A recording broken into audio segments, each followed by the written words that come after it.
So here's your notes for, I guess Tuesday probably. Seems right. These are your regression models. They are based off their scatter plots. They are not based off R values. And you have to look at a scatter plot to decide what you're going to be. You can't just look at R, and that's what stinks. Most of these functions looks like things that you're familiar with. I mean, you've been doing lines since you were in 7th grade. That's linear. Quadratic is the parabola. Remember that word? Of course, a lot of you won't write that, but it's the U, and that certainly looks like a U. This could either be, this is either quadratic or quartic. Quartic would be x to the 4th. And x to the 4th is basically a flat U. It's a flat parabola. They both have their place. Cubic, we know what a cubic looks like. That's x cubed. That's not a very good looking cubic function. And that's kind of what we're looking at. But we have to kind of know what the mother functions look like in order to actually figure out which model of regression we're going to use. A quartic I just talked about, we don't use in Algebra 2.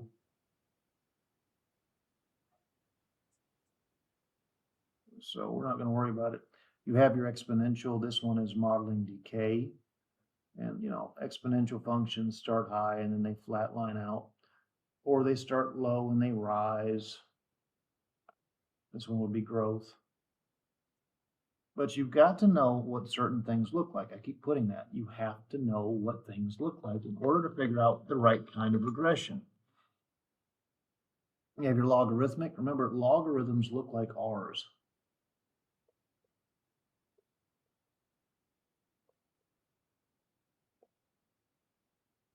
They look like an R. Then you have the power function. A power function, it looks like it's exponential. What it will do is it will rise and then it will taper off a little bit. It'll kind of slow down. It grows or decays quickly and then slows down.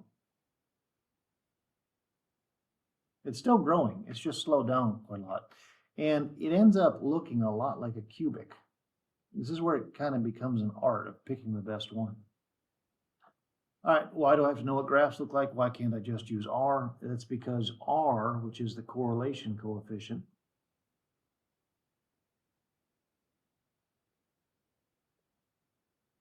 is only for linear relationships. Your calculator is going to tell you R squared, but it ain't going to work. But it's only for linear relationships. So we can't use it. Kind of stinks. All right, the table shown represents the price of a cottage in relationship to its distance from the beach. Use your TI-84 to create a scatter plot and then write an equation for the model of best fit. So in order to do a scatter plot, after, these are the notes you want to take, after the data is in list 1 and list 2, you're going to press second y equals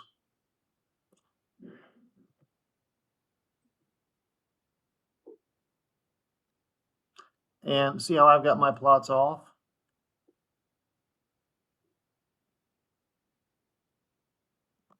With 1 chosen, press enter.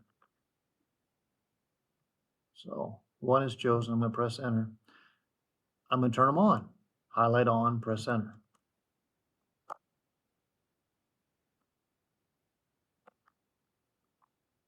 That's what you do. You highlight on and you press enter. All right, so let's quit out of this.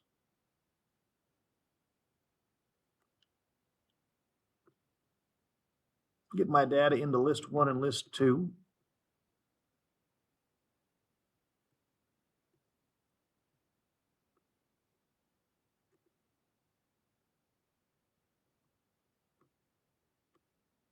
Of course, none of you are going to go to the librarian and get a calculator.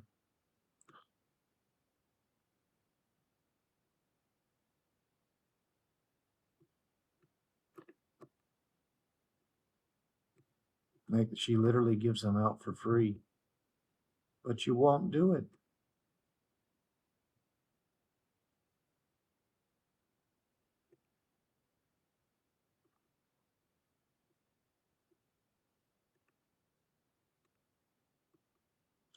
Anyways, if I want to actually see the data on a scatter plot, there's one more thing I have to do. So instead of zoom 6, which is standard, we do a zoom 9, which is zoom stat. All right. Normally we do a zoom 6. Here we're going to do a zoom stat.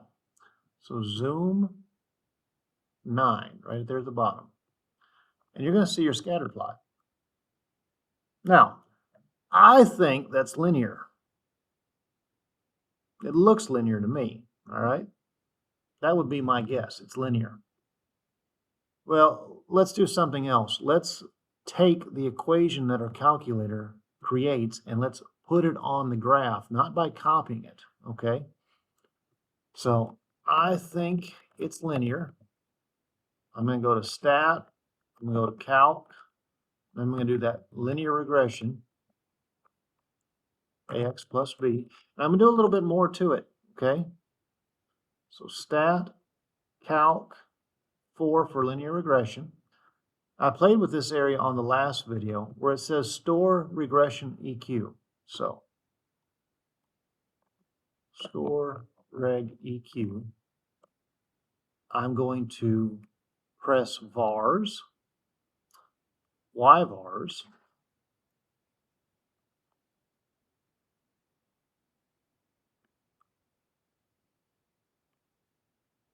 function, and then y1.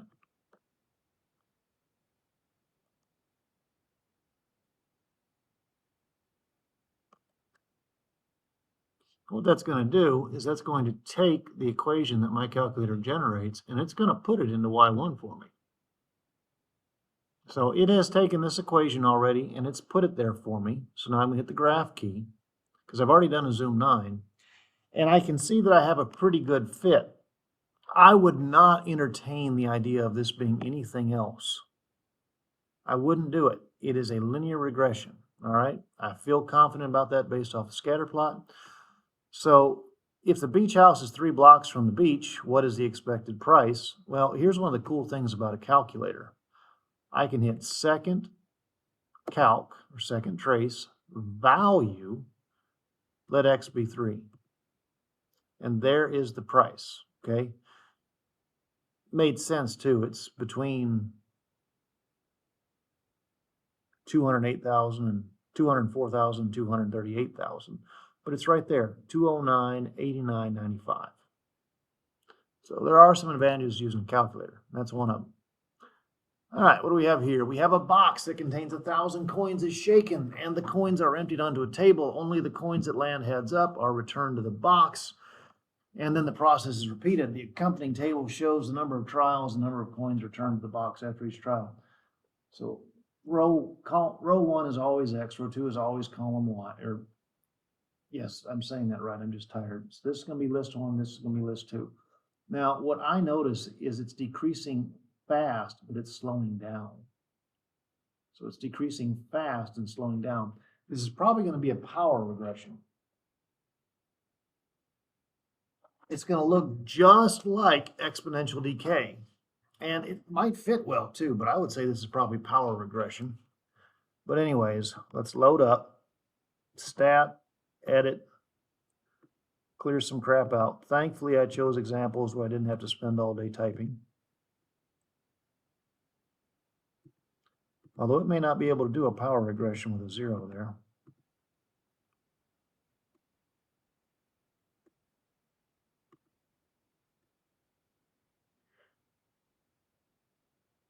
It should.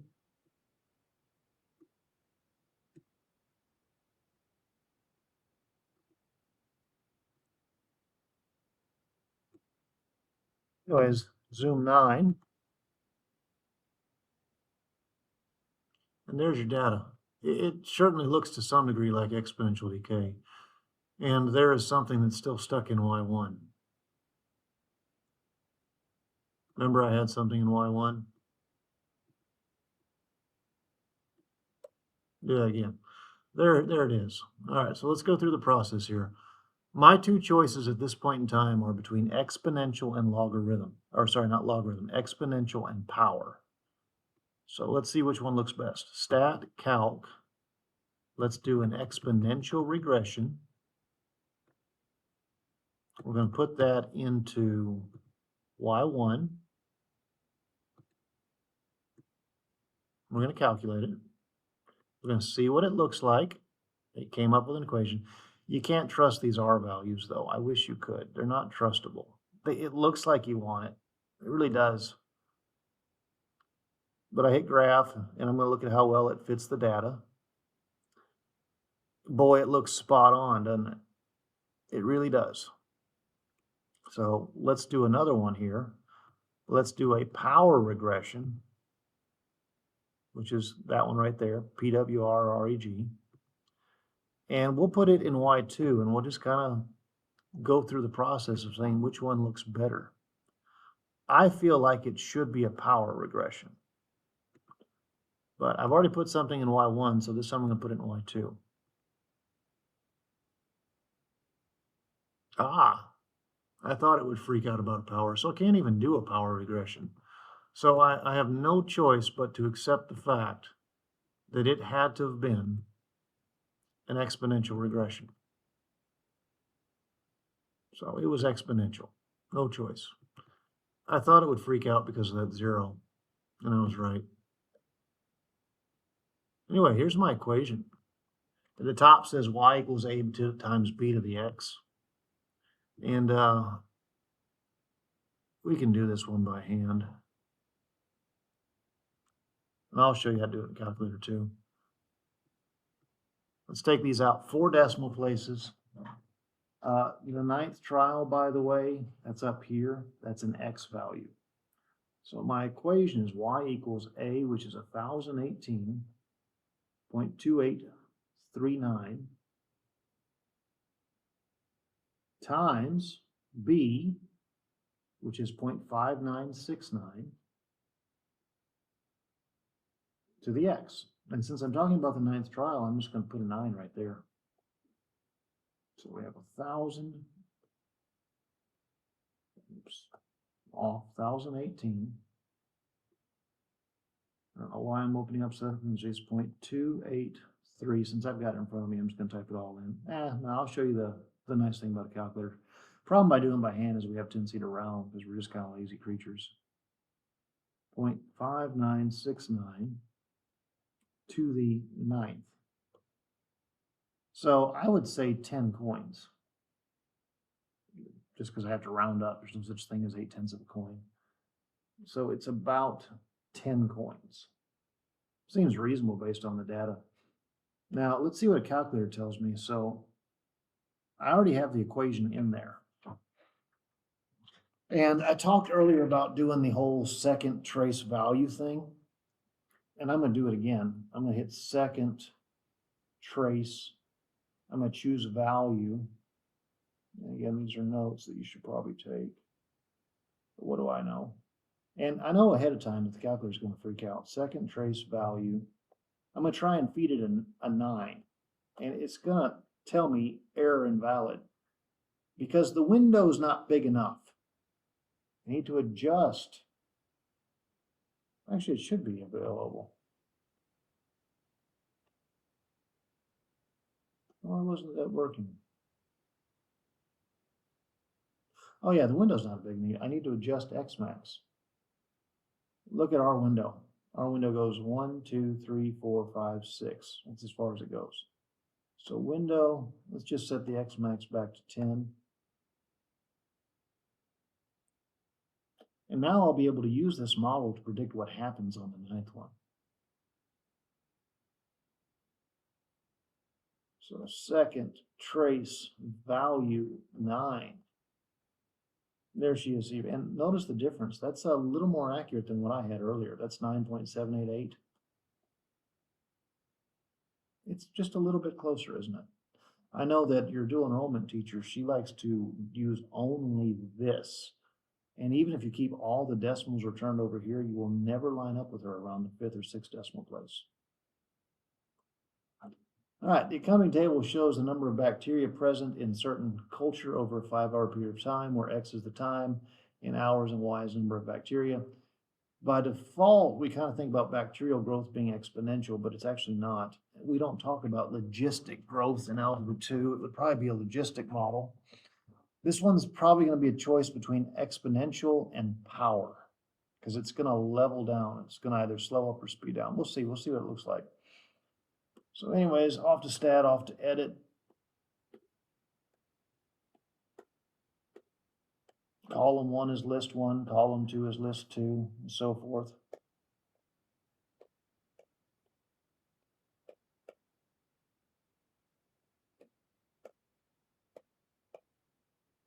I'm going to do 2 videos today, but I guess I'll do the other one at home because I really don't want to be here. Nobody else is. It's just me.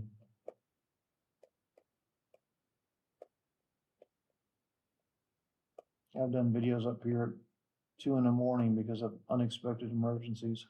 Believe it or not, the school's kind of creepy at night. There's noises and cold zones. It's weird. Anyways, zoom 9 for stat. We have to do a zoom 9 again. And I need to clear that equation out. Maybe. Well, mine's still working.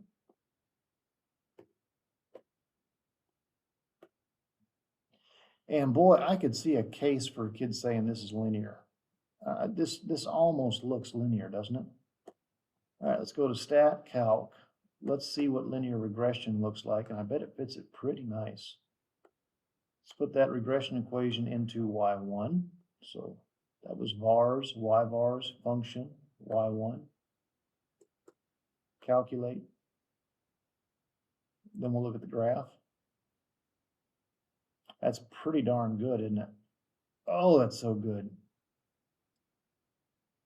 All right, let's go through the process again. Stat calc. Let's see what an exponential regression looks like.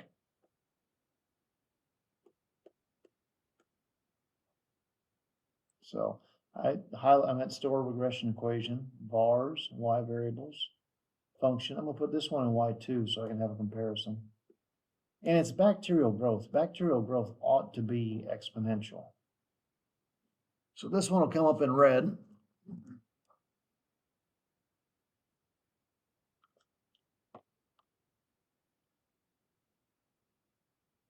Man, they're close, aren't they?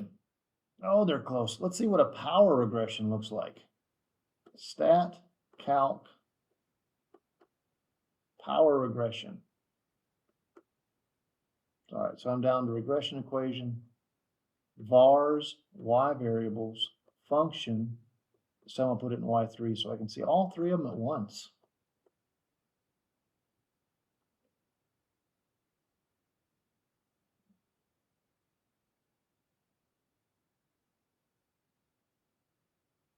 It did do it.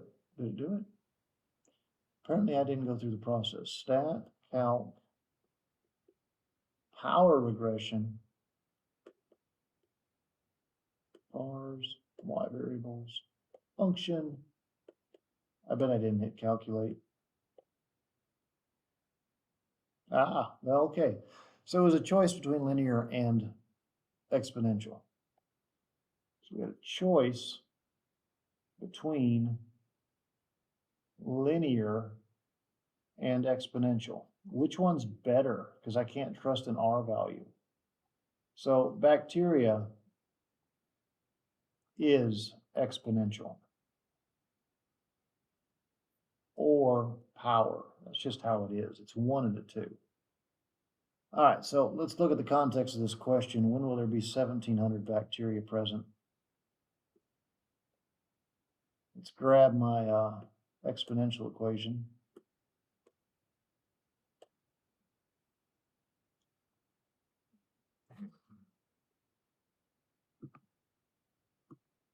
Let's think about what the setup might be. You'll notice I still have R values on, but I'm not paying attention to them. It's only for linear stuff. It doesn't work for anything else. I wish it did. All right, so the 1700 would be an entry over here. It is a y value. So the setup's going to be something like 1700 equals this equation. Now, as much as I want you to do this by hand, I also understand that that might be a little too much for you to do logarithms right now. It'd be an ugly looking logarithm, and it's doable by hand. But the reality is, and you're only in Algebra 2, it's not like I'm trying to train you for anything else. I'm just trying to get you through Algebra 2. So let's just y1 and y2 this thing. So I used the exponential function. So I'm clearing out y1. I'm going to put a 1700 into that place. You'll notice it's got the equation right there. All of it too. And we're not going to see 1700. We are going to have to look up. That's what we have to do. So we're going to go to Window. We're going to look up. I'm going to set a Y max of 2000. And I can tell you that I'm going to have to look right as well. It's just going to have to happen. We're not going to hit it.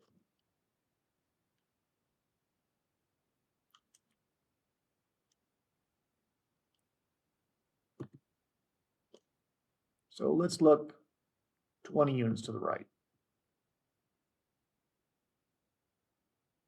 I think it's going to happen.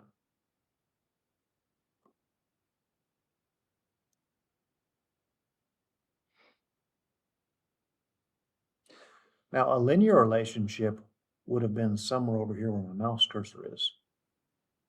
But bacteria don't grow linear. They grow through cellular division, right? They grow exponentially. They double. At least that's the idea that I remember from biology. So it looks like 11.03 days or so. Or actually, that's hours, isn't it? So it looks like in a little over 11 hours, we're good. All right, moving forward, the amount in billions donated to a supporter of higher education, United States from 2000 to 2007 are shown in the table where T represents the year, with T equals 0 corresponding to the year 2000. Use a graphing calculator to create a rubric, a cubic model. They were actually nice enough to tell you this, and that's truth. On your end of course test, they usually talk about which model to use, but create a cubic model for the data that gives this result. And we haven't done that one yet. So we're going to go to Stat, we're going to go to Edit. This is going to be the last one I do. There's actually another slide, but I'm not going to do it. I have burned enough of everybody's time. And because it says cubic, I'm going to do cubic regression. It's really that simple, if you can read. Which, when I walk around some days, I honestly do wonder if you can read. And that's really sad.